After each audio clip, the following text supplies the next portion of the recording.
3개 정도의 업종별 예산 미리 보기. 이거 회사의 민낯을 닦아라는 소리 아닙니까? 근데 안양은, 광주는 두 개가 지금 2천만 원 차이가 나는 거죠. 그 사업의 본질을 잊고 뭔가 딴 길로 뭔가 새고 있다는 느낌을 전 받거든요. 안녕하십니까?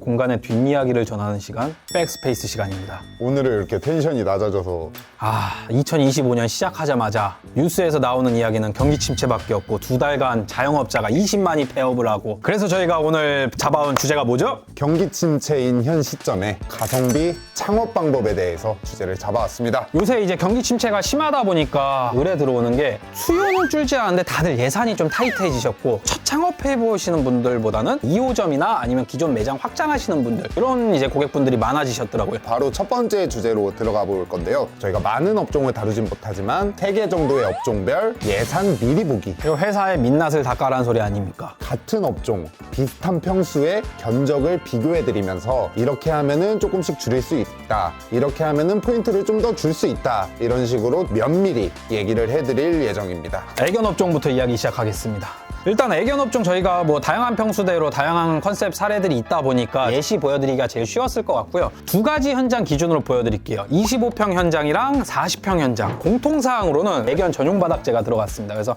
미끄럼 방지나 저희 늘 얘기하는 거 있잖아요. 그거 관련된 링크는 여기 영상 한번 봐주시고요. 사실 25평에서는 제가 평당 100만 원에 진행을 했거든요. 근데 40평짜리는 거의 6천 후반대에 저희가 공사를 했어요. 15평 차이인데 왜 이렇게 많이 났을까요? 먼저 애견 호텔장. 부천 같은 경우는 그냥 기성으로 짜서 넣었어요. 그러니까 부천과 인천 자체가 사업 구성이 달랐던 거예요. 부천 같은 경우는 호텔링은 사실 좀 서브링으로 잡고 있었다 보니까 이렇게 공간 분리, 호텔링도 하시겠지만 애들 밥 먹는 공간이나 사용하시려고 이렇게 좀 간소화해서 부천은 만들었던 거고요. 인천 같은 경우 이제 매출을 극대화하기 위해서 호텔링을 좀 많이 넣었다라고 봐주시면 될 것 같습니다. 그리고 부천 같은 경우는 미용실이 없어요. 근데 인천 같은 경우는 원래 인천 대표님께서 애견 미용을 전공으로 하고 계셔가지고 미용실을 저희가 구성했다. 구성을 함으로써 당연히 설비 배관이나 전기 온수기나 이런 직기류들이 들어가기 때문에 비용이 조금 더 상승이 된 거죠. 그리고 부천 같은 경우는 원래 현장에 천정이 없었어요. 완공하고도 천정이 없어요. 인천 같은 경우도 똑같이 천정이 없었어요. 근데 저희가 천정을 새로 구성하고 양 끝에다 간접 조명 라인을 날려주고 이런 구성들이 좀 더 들어가다 보니까 비용이 상승했고요. 천정 치면서 같이 뭐가 들어갔냐? 스프링쿨러. 부천 같은 경우는 사진 보시는 것처럼 벽면이 천정 끝까지 올라가지 않았기 때문에 스프링쿨러를 그대로 썼어요. 근데 인천에는 천정이 없었잖아요. 벽을 또 천정 끝까지 세웠죠. 그러다 보니까 노출 천정에서 사용할 수 있는 스프링쿨러 방식에서 천정이 있는 스프링쿨러 방식으로 또 변경까지 작업을 해야 됩니다. 그 다음 좀 더 디테일하게 얘기하면 뭐 중공 청소나 블라인드, 공조 이런 것도 인천에서는 공사비에 다 들어가 있었고, 부천 같은 경우는 이제 직접 진행을 하셨고, 이런 것들이 차이가 있다. 제가 요거를 좀 이렇게 디테일하게 설명드리는 이유가 공사 범위를 어디까지 할 건지, 지금 우리가 말씀드리는 거는 가성비잖아요. 예비 클라이언트 분들이 직접 하실 수 있는 것들은 사실 직접 하셔야 돼요. 내일 철거 직접 나가시잖아요. 맞아요. 저도 제가 직접 내일 철거를. 두 번째 업종은 오피스, 사무실 설명드리겠습니다. 사무실 중에서도 제일 많이 문의가 들어오는 30평형대. 이제 수원이랑 이제 광명 사무실인데 둘 다 30평형대의 현장이고 컨디션도 다 똑같았어요. 현장 컨디션도. 근데 수원은 3,700, 광명은 5천만 원이 나왔습니다. 두 현장에 어떤 공통사항들이 있었냐면 두 개 다 현장에 텍스가 쳐져 있었어요. 근데 텍스가 쳐져 있는 데다 저희가 석고 원피 마감을 해서 페인트로 마지막 마감 작업까지 했고요. 조명 구성 보시면 레일로 다 세팅을 했다고 보시면 돼요. 그 다음에 바 테이블을 구성했는데 수원 같은 경우는 바 테이블이라기보다는 사실 탕비실 공간에 바를 구성했다라고 보시면 되고, 광명은 디귿자로 이렇게 광활하게 만들어 봤습니다.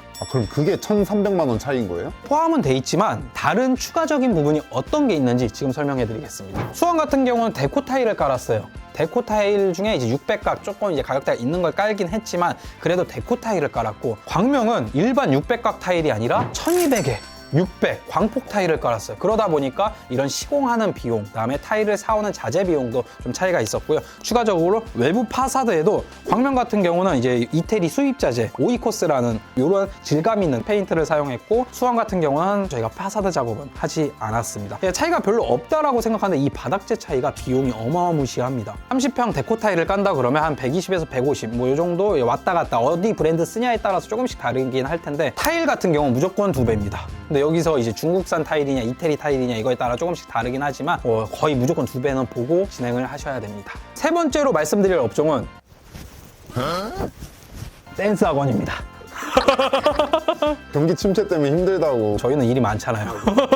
댄스 학원의 경우는 비슷한 평수 찾다 보니까 연식이 좀 달라요. 안양 같은 경우는 지금 23년도에 진행했던 현장이고요. 그러고 이제 광주 뮤지컬 같은 경우는 작년 무더운 밤 잠은 오지 않고 이런 여름에 진행했던 현장입니다. 안양 댄스가 45평, 광주가 43평 나왔습니다. 근데 안양은 4,200, 광주는 6,200이 나왔습니다. 두 개가 지금 2천만 원 차이가 나는 거죠. 그리고 안양은 거의 평당 100도 안 되네요. 전체 거기 댄스 바닥 깔고 다 하는데도 평당 거의 100도 안 되게 저희가 진행했죠. 안양 댄스 학원은 저한테 있어서는 가치 있는 현장이었어요. 저희가 수많은 댄스 학원을 할 수 있는 포트폴리오를 만들어준 그런 현장입니다. 그러다 보니까 좀 가성비 있게 한 것도 있긴 해요. 첫 업종이고 클라이언트 분들 입장에서도 댄스 학원 한 번도 안 만들어 본 회사에 일 맡길래 댄스 학원 많이 만들어 보는 회사에 맡길래 했을 때 많이 만들어 보신 분에게 일을 주실 거 아니에요. 근데 그때 당시에 고객분께서 저희한테 일을 주신 거예요. 제가 할 수 있는 건 뭐예요? 예산을 싸게 들어가야겠다. 그래도 크게 그렇게 변동사항은 없다는 점 참고해 주시고요. 공통사항부터 설명드리겠습니다. 여기는 평수가 비슷한 것처럼 탄성마루 들어간 평수도 비슷해요. 탄성마루가 제일 비싼 거 아시죠? 타일 아까 말씀드린 건 잽도 안 돼요. 탄성마루는 막. 그리고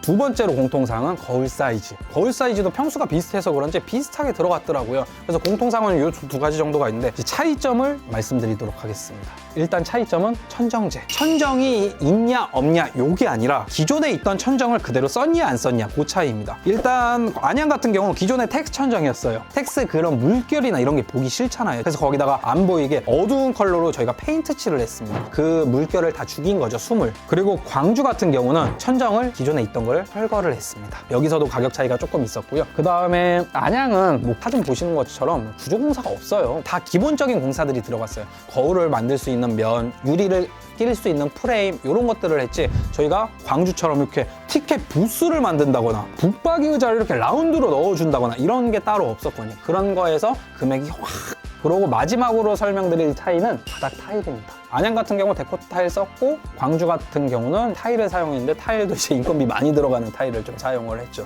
지금 제가 말씀드린 게 연도별로 또 예산에 좀 차이도 있을 거고 디테일에 좀 차이가 있겠지만 현장 컨디션별로 좀 차이는 있지만 이 업종 3개, 6개 프로젝트잖아요. 이거 예산을 공개하는 게 사실 저한테도 제 민낯을 드러내는 거거든요. 근데 조금 더 그레이드 높은 현장들은 그 돈씩 나올 이 정도는 당연히 다 아니에요. 지금 경기 침체 속에서 기본만 했을 때 어느 정도 현장이 나온다 이런 것들을 좀 말씀드리고 싶어서 첫 번째 주제로 갖고 와봤습니다. 근데 이런 얘기를 들으면은 확실히 뭔가 많이 해봐야 아낄 곳에서는 아낄 수 있구나라고 생각이 드는 것 같아요, 저는. 다양한 프로젝트들을 좀 해봐야 경험치들도 쌓이고 예산이 어느 정도일 때 어느 정도 퀄리티까지 뽑을 수 있다. 이런 것들을 좀 디테일하게 고객분들한테 설명을 드릴 수가 있어요. 근데 저도 솔직히 기업체를 운영하는 사람이고 이윤을 추구해야 되는 사람이잖아요. 인테리어 회사 선정 전에는 대표님들도 다양한 회사들이랑 미팅을 하세요. 최소 막 2군데, 3군데, 많게는 막 10군데까지 인테리어 업체를 미팅을 하시거든요. 그러면서 다양한 업체에서 받은 정보들을 토대로 이제 저한테도 물어보시고 제가 말했던 거 타 업체에도 물어보시고 이런 게 업체 선정의 과정이라고 생각은 해요. 그런데 저는 솔직히 그래요. 저만 갖고 있는 정보들 있잖아요. 가성비 사실 여기서 더 살릴 수 있는데 이런 것들이 있잖아요. 이런 디테일의 정보들은 저도 사실 첫 미팅 때 다 오픈하지 않아요. 마치 비장의 카드처럼. 저도 선택받아야 되거든요. 그래서 사실 여기 백스페이스에 얘기하는 것도 진짜 극소수만 제가 얘기하는 거잖아요. 더 다양한 것들은 저와 만나서 함께 이야기 나눠보시죠. 네, 같은 업종에 계신 대표자분들이나 아니면 이제 인테리어 디자이너분들께 말씀드리면 제발 부탁드립니다. 마감재나 아니면 이제 공사 기법이나 관련해서 문의를 주시면 제가 매우 난처해요. 이거 디테일 어떻게 풀었냐? 이 마감재 어떻게 쓰는 거냐? 가격대 얼마냐? 어떻게 시공해야 되냐? 저만의 비장의 카드다 보니까 그런 문의는 좀 삼가 부탁드리겠습니다.